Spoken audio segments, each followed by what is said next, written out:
मराठा क्रांती मोर्चे सुरू करण्यात मी अग्रस्थानी होतो। आपल्याला सगळ्यांना कोपर्डी अत्याचाराची घटना माहीत असेल। या घटनेला वाचा फोडण्यात मी अग्रभागी होतो। आता शिवसेनेचा प्रवक्ता म्हणून कार्यरत आहे। मुंबईतून मी काम पाहतो। आज पुणे शिवसेना शहर कार्यालयातून आपल्याशी संवाद साधत आहे। आपण बघतोय की मराठा आरक्षण या विषयावरून सध्या महाराष्ट्रात सामाजिक क्षेत्रात प्रचंड अस्वस्थता आपल्याला दिसायला मिळते।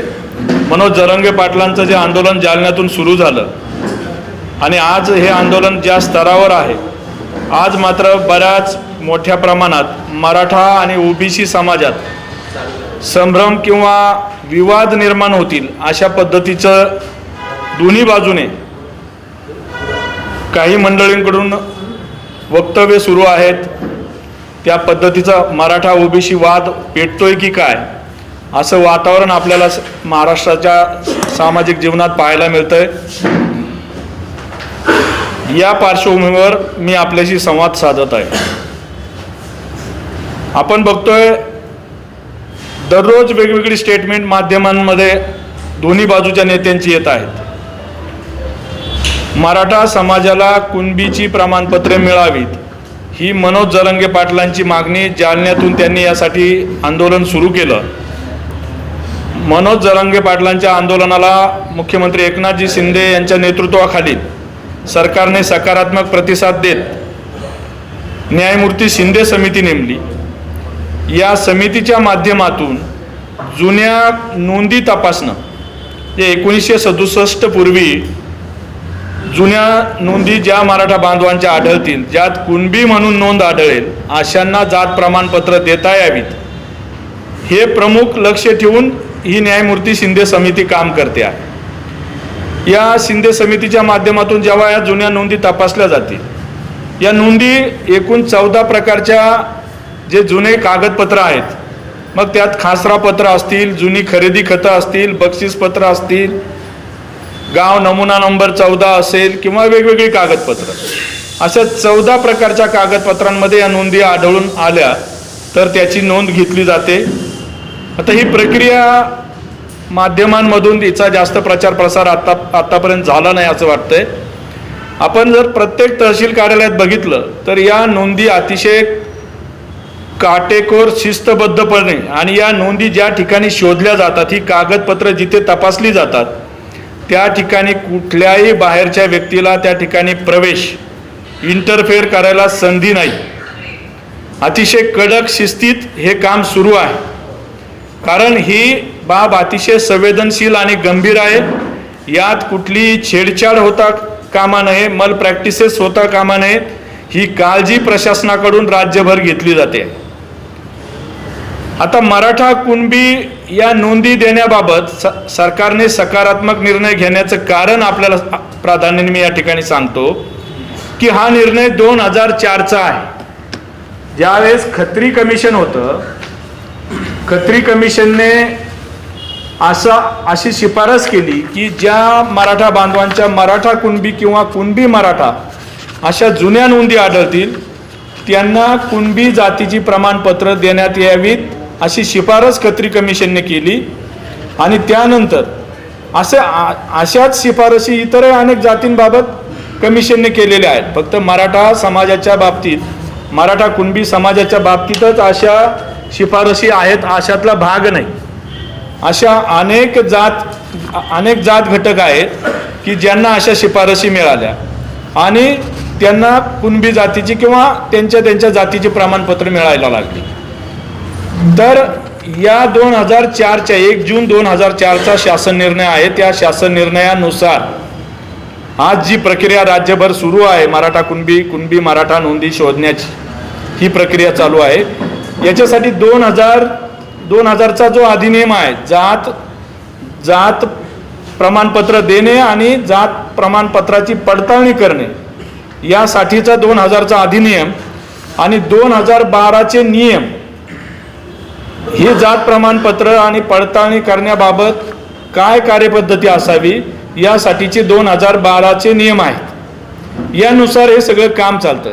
यात नवीन सरकारने नवीन काय केलं आहे हे आपण लक्षात घेतलं पाहिजे की मागच्या 50 वर्षात अशा पद्धतीने नोंदी तपासण्याचं काम केलं गेलं नाही. हे खरं तर हे काम केलं गेलं नाही हे त्या समाजावरचा अन्याय आहे. मुख्यमंत्री एकनाथजी शिंदे यांच्या नेतृत्वाखालील सरकारने या बाबतीत सकारात्मक पावलं उचलली म्हणजे हे गुड गव्हर्नन्सचं उत्तम उदाहरण आहे. एखाद्या समाजाला त्यांच्या हक्क अधिकाराची संधी उपलब्ध करून देणं हे गुड गव्हर्नन्सचं उत्तम उदाहरण आहे.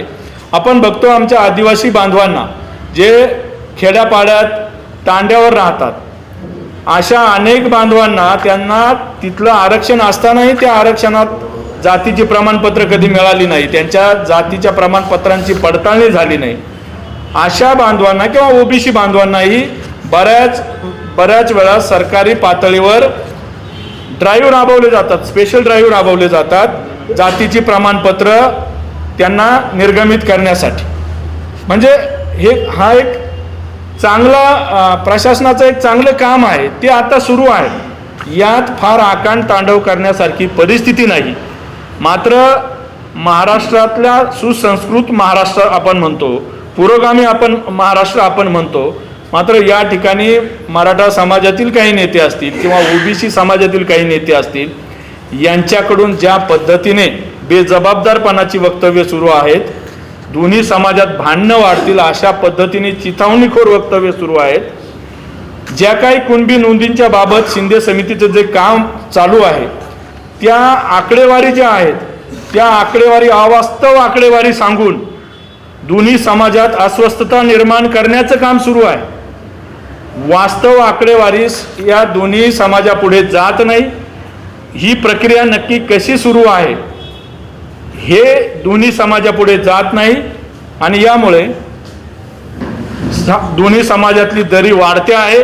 आजची पत्रकार परिषद घेण्यामागं हे एक प्रमुख कारण आहे. महाराष्ट्रातली जी सामाजिक ऐक्याची वीण आहे ती जपली गेली पाहिजे. शिवराय फुले शाहू आंबेडकरांचा अनेक महामानवांनी योगदान दिलेला हा महाराष्ट्र आहे. अशा महाराष्ट्रात सामाजिक ऐक्याला धोका पोहोचता कामा नये. ही जबाबदारी सरकारची आहेच, त्याप्रमाणेच प्रत्येकाची आहे, प्रत्येक जातीच्या नेत्याची आहे. हे आपण समजून घेतलं पाहिजे. म्हणून कोणी जर म्हणत असेल अमुक अमुक यांची लायकी नाही किंवा दुसरं कोणी म्हणत असेल की यांचे आम्ही हातपाय तोडू, तर हे अतिशय बेजबाबदारपणाची वक्तव्य आहेत. अशा वक्तव्याची खरं तर गरजच नाही. आणि आज जे वाद सुरू आहेत हे इतके आभासी परिस्थिती आकडेवारीवर सुरू आहेत की मी या चळवळीतून आल्यामुळं, मी आरक्षण चळवळीतून किंवा माझा सामाजिक चळवळीत सातत्याने मागच्या 20-25 वर्षे सहभाग राहिल्यामुळं मला आपल्याला आवर्जून सांगायचं की आज ज्या कारणांमुळे हे वाद सुरू आहेत ती कारणं मी आपल्याला सांगतो आणि नंतर आपल्या प्रश्नांना उत्तरं देणार आहे. काय कारणं आहेत तर कुणबीच्या ज्या नोंदी तपासल्या गेल्यात, लाखो नोंदी, कोट्यावधी नोंदी तपासल्या गेल्यात, याचा फार राईचा पर्वत होतोय असं मला या ठिकाणी आपल्याला आवर्जून सांगायचंय. माझ्याकडे आकडेवारी उपलब्ध आहेत. सरकारने मुख्यमंत्री शिंदे यांच्या नेतृत्वाखालील सरकारने कुणबीच्या ज्या नोंदी तपासण्याची मोहीम हातात घेतली. मग यात उर्दू भाषेतल्या असू द्यात, पारशी भाषेतल्या, मोडी भाषेतल्या नोंदी असू द्यात, हे सर्व तपासण्याचं काम आत्तापर्यंत 11,75,44,282 कागदपत्र तपासली गेलीत. आणि यात कुणबीच्या 11,75,44,282 कागदपत्र तपासली गेलीत. यापैकी ज्या आढळलेल्या नोंदी आहेत त्यात 43,74,314 43,74,314. आता यात समाजात संभ्रम कसा निर्माण केला जातो बघा. कागदपत्र खूप मोठ्या प्रमाणावर तपासली गेली, ही सकारात्मक भूमिका सरकारची आहे. एखाद्या समाजाला 50 वर्ष जर आरक्षणापासून वंचित राहावं लागलं असेल किंवा त्यांच्या हक्क अधिकारापासून वंचित राहावं लागलं असेल आणि त्या समाजाच्या आंदोलनाला सकारात्मक प्रतिसाद देत जर ही कागदपत्र आणि यासाठीचा कायदा यापूर्वी 2004 पासून अस्तित्वात आहे, यात नवीन काही नाही आणि यात कुठल्याही इतर समाजाचं आरक्षण काढून घेणं ही सरकारची मुळीच भूमिका नाही. मुख्यमंत्री एकनाथजी शिंदे असतील, उपमुख्यमंत्री देवेंद्रजी फडणवीस किंवा उपमुख्यमंत्री अजितदादा पवार यांनी सातत्याने वेळोवेळी स्पष्ट केलेलं आहे की कुठल्याही समाजाच्या आरक्षणाला धक्का न लावता मराठा समाजाच्या आरक्षणासाठी जे जे करता येईल ते केलं जाईल आणि सरकार ते करत आहे. आता मराठा समाजाच्या ज्यांच्या नोंदी आढळतील त्यांना कुणबीची जात प्रमाणपत्र देणं हा त्यांचा हक्क अधिकार आहे. सरकार यापासून मराठा समाजातल्या अशा लोकांना वंचित ठेवू शकत नाही. मग ती कुणीही मागणी केली, शिंदे समिती बरखास्त करा, नोंदी रद्द करा, ही मागणी अवास्तव आहे, परिस्थितीला धरून नाही, कायदेशीर दृष्ट्याही ती योग्य नाही. कारण या नोंदी तपासल्या जातात त्या कायद्याला धरून आहेत. 1 जून 2004चा जो कायदा आहे त्या कायद्याला धरून आहे, हे आपण समजून घेतलं पाहिजे. दुसऱ्या बाजूने सरसकट कुणबीची प्रमाणपत्र दिली जावीत आणि दिली जातीलच अशा पद्धतीने जी मांडणी करण्यात येते, प्रचार प्रसार केला जातोय, हाही अवास्तव आहे. या ठिकाणी आवर्जून सांगायचंय, ज्यांच्या नोंदी आढळतील मग त्या कितीही आढळू, त्यांची संख्या महत्वाची नाही.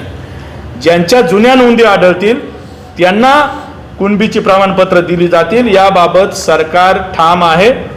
मात्र ज्यांच्या आढळणार नाहीत त्यांना कुणबीची प्रमाणपत्र देणं असं काही होणार नाही, कारण त्याला कायदेशीर आधार नाही. असं करण्याचा प्रयत्न झाला तर तो कायदेशीर दृष्ट्या टिकणार नाही, याची जाणीव सरकारला आणि सरकारी यंत्रणांना आहे.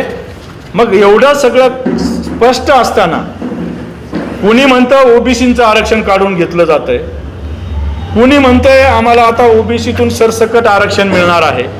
हे सगळं आभासी आहे आणि याच्यावर हे सगळे वाद सुरू आहे. हे अवास्तव आहे, अनाठायी आहेत.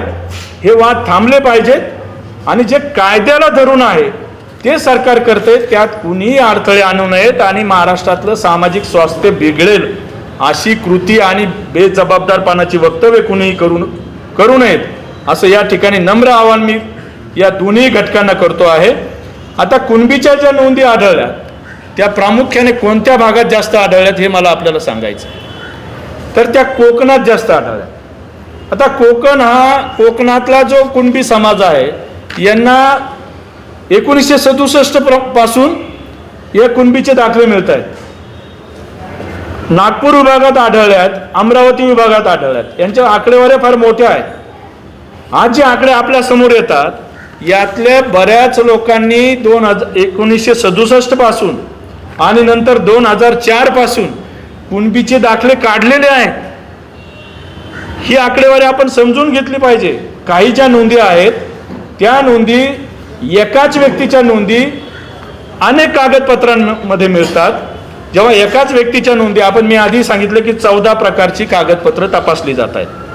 मग या 14 प्रकारच्या कागदपत्रांमध्ये जर एकाच व्यक्तीच्या नोंदी 10 कागदपत्रांमध्ये आढळल्या, 14 कागदपत्रांमध्ये आढळल्या तरी तो आकडा किती होतो? 14 होतो. मात्र त्या व्यक्तीला, एकाच व्यक्तीला त्याचा दाखला मिळणार आहे किंवा त्याच्या ब्लड रिलेशन मधल्यांना दाखला मिळणार आहे. हे वास्तव कोणी सांगत नाही, ज्यांचे दाखले निघून गेलेले आहेत. आता खोडाखोडीचा एक मुद्दा या ठिकाणी माननीय नामदार छगन भुजबळ साहेब हे ज्येष्ठ मंत्री आहेत, त्यांचा अनुभव मोठा आहे. त्यांनी खोडाखोडीबद्दल एक वक्तव्य त्यांचं आपल्याला माध्यमांमधूनही आलेलं आहे, त्यांचा आक्षेप आहे. भुजबळ साहेब हे ओबीसींचं सातत्याने नेतृत्व करत आलेले आहेत, त्यामुळे ओबीसींच्या हिताच्या भूमिका मांडण्याचा त्यांना अधिकार आहे. मात्र या आक्षेपाबद्दल मला या ठिकाणी सांगायचं आहे की कुठलंही जात प्रमाणपत्र दिल्यानंतर ते जात प्रमाणपत्र कास्ट व्हॅलिडिटी कमिटी, जात पडताळणी समितीकडून त्याची पडताळणी करून घ्यावी लागते, ते व्हॅलिड करून घ्यावं लागतं. आणि मग त्याच्यात जर अशा कुठल्याही मल प्रॅक्टिसेस असतील, शेवटी मल प्रॅक्टिसेस ज्या आहेत त्या टाळल्या गेल्या पाहिजेत, मात्र त्या होत असतील तर त्या रोखण्यासाठी एक कार्यपद्धती आहे, म्हणून जात पडताळणी केली जाते. यापूर्वी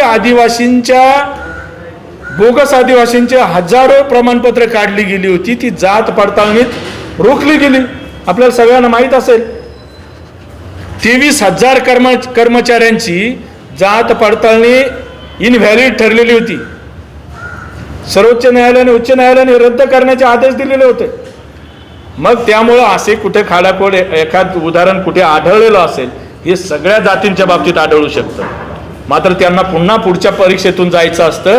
त्यामुळे याबाबत फार आकांडतांडव होऊ नये आणि दोन्ही समाजात संभ्रम आणि दुरी वाढेल, दोन समाज एकमेकापासून दूर जातील अशी वक्तव्ये टाळली गेली पाहिजेत असं मला या ठिकाणी वाटतं.